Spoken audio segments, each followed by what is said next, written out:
Hi, I'm Jeffie Chausette, and this is my life.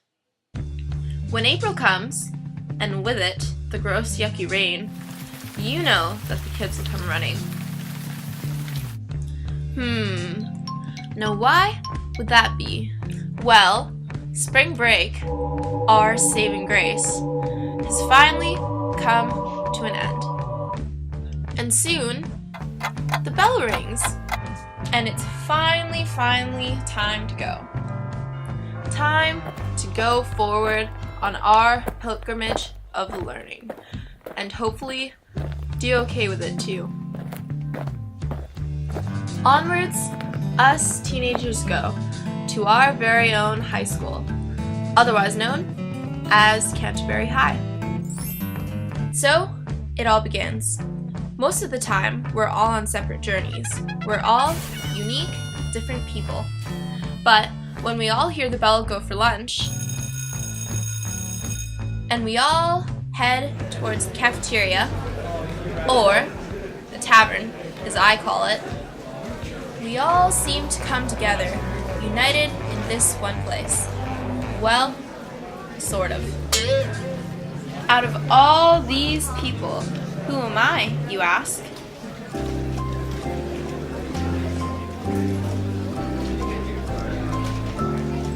Well, that's me, in the very back. Jeffie Chausette, or Jeffie as they like to call me. Not that they know my name anyway. I'm just your average 8th grader. I'm not very smart, I'm very plain, I'm not interesting. I'm a nobody, to put it shortly. A nobody drowning in a sea of somebodies and getting eaten by somebody's sharks. So, forgive me if I say something wrong. Now, where was I? Oh yes! In the tavern, you can find tons of different kinds of people. In high school's social hierarchy. And here, I will attempt to describe them to you. But, again, I'm not very good at this, so don't expect much. Here we go. For starters, the top of the social hierarchy. At the table at the very front sits the school president, George Kanikata, or the Knight as I like to call him. George is the epitome of the perfect guy. He's good looking, and all the girls fawn over him, yet all he is chivalrous. He doesn't dress fancy schmancy either. The perfect package. He gets good grades, is very athletic, and does service around the school and in the community, and he's been tons of places. But he stays humble. A pure, gentle, perfect guy in senior year of high school. Beside him sits Fred, who I call the Squire. Fred is George's best friend. He's just so passionate and energetic. He's athletic, not as athletic as George. He's talented in other ways. Unlike George, he's a ladies' man and dresses really nicely. He's nice enough, but he still has a ways to go. But he does everything to stay beside George. Next, to the girls. The girls have a hierarchy within themselves, and they sit according to that order. At the end of their table, you'll find Unita Lynn, or the nun as I call her. Unlike most of the girls at the table, her parents aren't very rich. They want her to study hard and do good works, but all she wants is to fit in. The only giveaway is your clothes, however. She talks like them, acts like them, likes the same things as them, she cries at every little misfortune, but she's not being herself.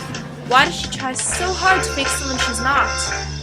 I don't think people should be able to do that. Also at the girls' table is Bathy Curtainson, or as I call her, the wife of Bath. Why the wife?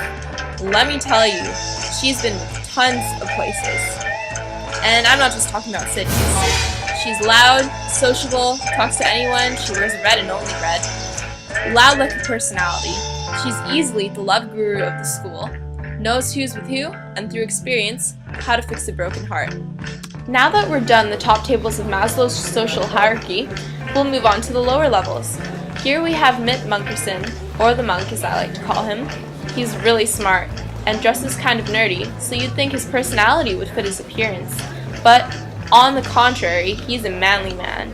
He lives loudly, has no intention of being anything close to nerd-like. But really, should we be judging people by their appearance? Why not live the way you want to? Opposite from him is Clayton Oxford, otherwise known as the Oxford Cleric. Now he's what you call a true nerd. He's skinny, takes on a hollow appearance, he's not very rich so he wears hand-me-downs, but this guy, he just loves learning. He does good through what he does, through tutoring. It's great that he shares his gift. Also at this table is Perry, or the Plowman. He's not the richest, nor the most athletic, nor the smartest guy around, but one thing's for sure, he has just as much goodness as George Kanikata does. He's honest, never cheated on tests, never slacks off. He does what he can to help other people, even though he has very little. Finally, we have Pat Parson the Parson.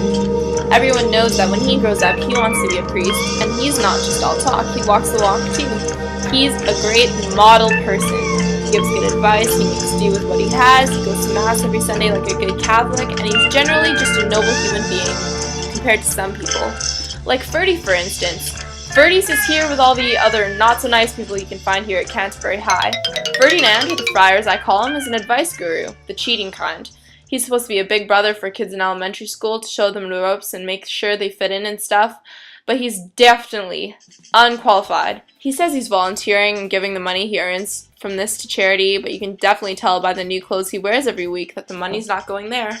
Speaking of cheapskates, also at this table is Reeve Michelson. This guy, his wit never ends. He's wise and super crafty. He kisses up to teachers so his grades go up. He's so devious. I often see him at the back of the classroom watching everyone like a hawk, and although people deny it, we fear him like a plague. Mill Larrick, the miller. Big, stout, brawny, a loud, funny guy. He sells baked goods for student council to raise money for events. Don't buy from him or he'll cheat you. A good cookie? Beware. You really have no idea what's inside it. Sam Stern, the summoner. No one likes that guy. He's not smart, he looks gross, smells gross, bribes and blackmails students for late assignments.